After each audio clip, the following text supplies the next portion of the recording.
இன்று மதியம் காலமான இந்திய கம்யூனிஸ்ட் மூத்த தலைவர் நல்லகண்ணுவின் உடல் ஊர்வலமாக எடுத்து செல்லப்படுகிறது. அந்த காட்சிகளை பார்க்கலாம்.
இது பற்றிய மேலும் தகவலை செய்தியாளர் சங்கரன் வழங்கிட கேட்கலாம். சங்கரன், வணக்கம். கள தகவல்களை சொல்லுங்க.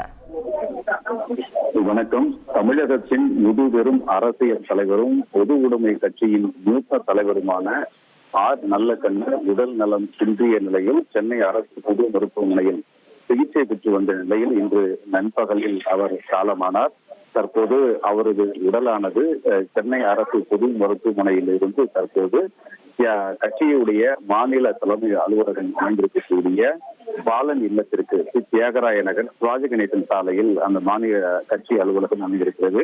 அந்த அலுவலகத்தில் பொதுமக்களுடைய அஞ்சலிக்காகவும் கட்சியினர் மற்றும் முக்கிய பிரமுகர்கள் அஞ்சலிக்காக இங்கே சற்று நேரத்தில் அவருடைய உடல் என்பது வைக்கப்பட இருக்கிறது.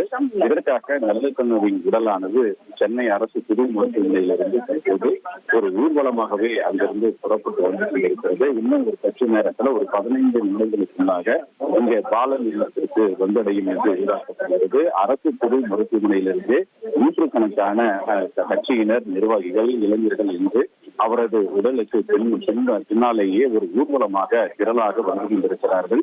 இன்னும் சற்று நேரத்தில் அவரது உடலானது இங்கே பொதுமக்களுடைய அஞ்சலிக்காக வைக்கப்பட இருக்கிறது. பாலன் இல்லத்தில் ஏராளமானோர் பொதுமக்கள் தற்போதே குவிந்து வருகின்றனர். பல்வேறு கட்சிகளைச் சேர்ந்த தலைவர்களும் தற்போது வந்த வண்ணம் இருக்கிறார்கள். இதற்கான ஏற்பாடுகள் இங்கே தீவிரமாக நடைபெற்று வருகின்றன. போலீசாரும் பாதுகாப்பு பணியில் இங்கே ஏராளமான அளவில் குவிக்கப்பட்டிருக்கிறார்கள். இதற்காக சிவாஜி கணேசன் சாலையில் பொது போக்குவரத்து என்பது முற்றிலுமாக தடை செய்யப்பட்டிருக்கிறது. அந்த சாலை முழுவதும் போலீசார் பாதுகாப்பு பணியில் ஈடுபட்டிருக்கிறார்கள். பல்வேறு கட்சிகளைச் சேர்ந்த தலைவர்கள் எல்லாம் இன்றே நல்லகண்ணுடைய உடலுக்கு அஞ்சலி செலுத்த வருவார்கள் என்பதால் இந்த பாதுகாப்பு ஏற்பாடுகள் செய்யப்பட்டிருக்கின்றன. நல்லகண்ணு குடும்பத்தைச் சேர்ந்த உறுப்பினர்களும் தற்போது இங்கே பாலன் இல்லத்திற்கு வருகை இருந்திருக்கிறார்கள். நல்லகண்ணுடைய சகோதரி ஜானகி மற்றும் அவருடைய மகள்கள் ஆண்டாள், காசி பாரதி உள்ளிட்ட பல்வேறு குடும்ப உறுப்பினர்களும் தற்போது இங்கே வந்திருக்கிறார்கள். இன்னும் சற்று நேரத்தில் நல்லகண்ணுடைய உடல் இங்கு வர இருக்கிறது. இங்கு வந்த பிறகு நாளை பிற்பகல் வரை பொதுமக்களுடைய அஞ்சலிக்காக இங்கேயே அவரது உடல் வைக்கப்படும் என்று தெரிவிக்கப்பட்டிருக்கிறது. நாளை பிற்பகல் ஒரு 3-4 மணிக்கு மேல இங்கிருந்து ஊர்வலமாக புறப்பட்டு சென்னை அரசு பொது மருத்துவமனைக்கு சென்று அங்கே மாணவர்கள் ஆராய்ச்சிக்காக அவர் உடல் ஒப்படைக்கப்படும் என்று ஏற்கனவே கட்சியுடைய மாநில செயலாளர் அறிவித்திருப்பது குறிப்பிடத்தக்கது. எனவே தற்போது தியாகராய நகர் சிபிஐ மாநில அலுவலகத்தில் நல்லகண்ணுடைய உடலை பொதுமக்கள் அஞ்சலிக்காக வைப்பதற்கான ஏற்பாடுகள் இறுதி கட்டத்தை அடைந்திருக்கின்றன என்பது குறிப்பிடத்தக்கது. தகவல்களுக்கு நன்றி சங்கரன். இனி செல்லும் இடமெல்லாம் செய்தி. தந்தை டிவியின் வாட்ஸ்அப் சேனலை ஃபாலோ பண்ணினா செல்ல இருக்கும் இடமெல்லாம் செய்தி.